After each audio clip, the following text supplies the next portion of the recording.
Tite, boa noite. Tite, duas perguntas. Queria que você explicasse a substituição do Lohan, se foi questão física, se sentiu alguma coisa, e o motivo do Vitor Hugo sair do meio e começar a jogar improvisado na ponta e de não colocar o Matheus Gonçalves, que é um jogador da posição.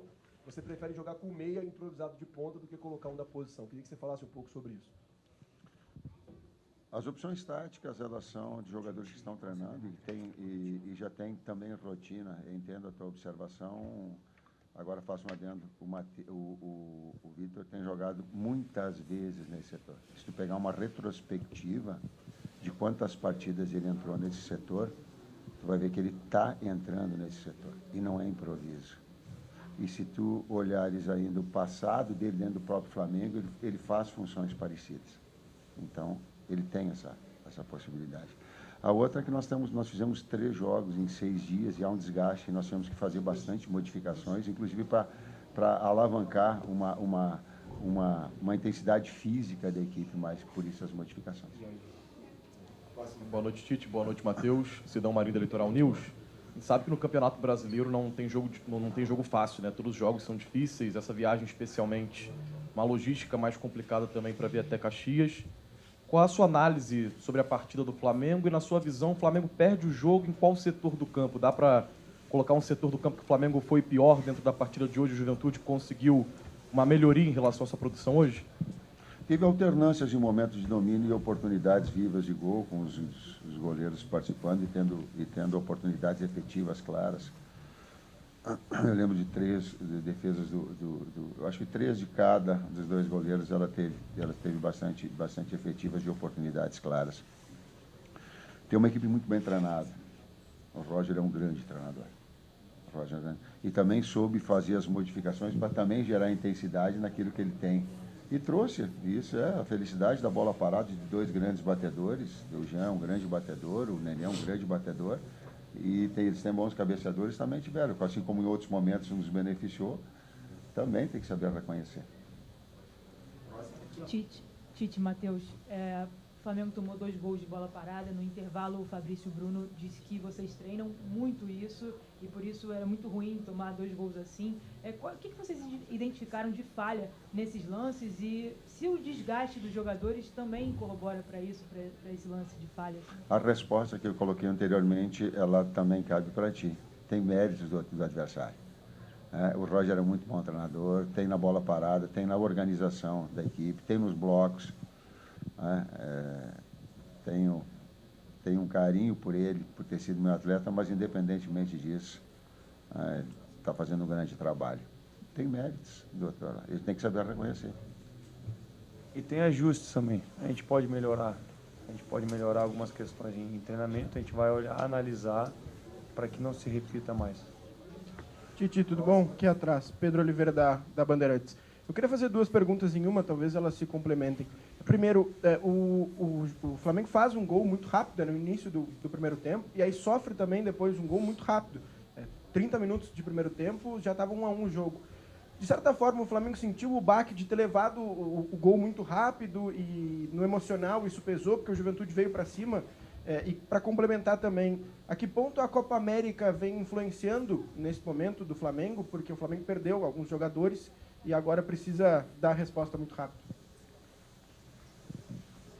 Eu acredito que a parte do jogo ter tido o nosso gol e o gol deles foi um pouco também, a gente não conseguiu se estabilizar na partida em nenhum momento. O jogo teve essa característica de nenhuma equipe conseguir se sentir à vontade no jogo.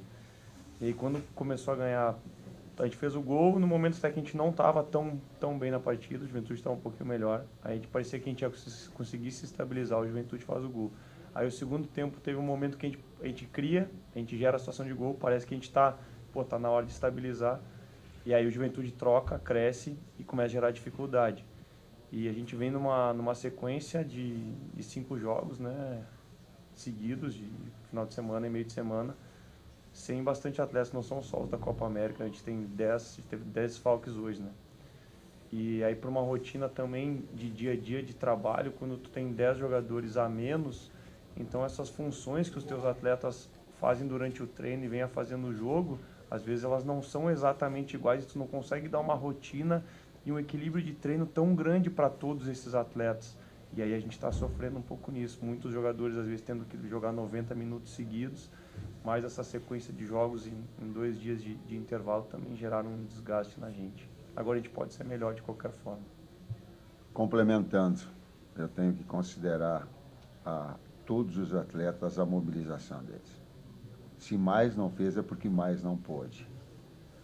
Por quê? Porque fisicamente foi extremamente desgastante. E quando tu faz uma sequência de jogos assim, isso não é desculpa, isso já coloquei anteriormente.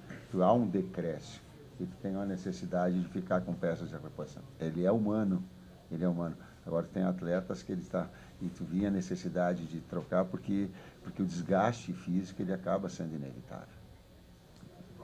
Tite, tudo bem? Boa noite. Bom falar contigo mais uma vez. Foi o banco do Flamengo levantar para fazer o aquecimento e o torcedor já começou a gritar o nome do Gabigol, né, o Gabriel. Como é que é administrar um jogador desse tamanho do clube no banco de reservas? Hoje você colocou ele ao lado do Pedro, mas quais são os seus planos para ele? A gente sabe que tem alguns times, pelo menos a gente ouve, né, alguns times interessados no Gabriel. Ele pode começar os jogos ao lado do Pedro? O que você pensa para esse jogador que hoje, mesmo como o Matheus falou, né, tinha 10 desfalques, ele ainda assim começa no banco de reservas? O que você tem planejado para o Gabigol ao longo da temporada? Assim como foi ao longo da temporada toda, são 8 meses, é dia a dia, jogo a jogo, é trabalho a trabalho. As oportunidades, por vezes, de ele entrar juntos com o Rhodes, por vezes como 9, essas possibilidades elas são reais. Professor Matheus, última pergunta lá atrás.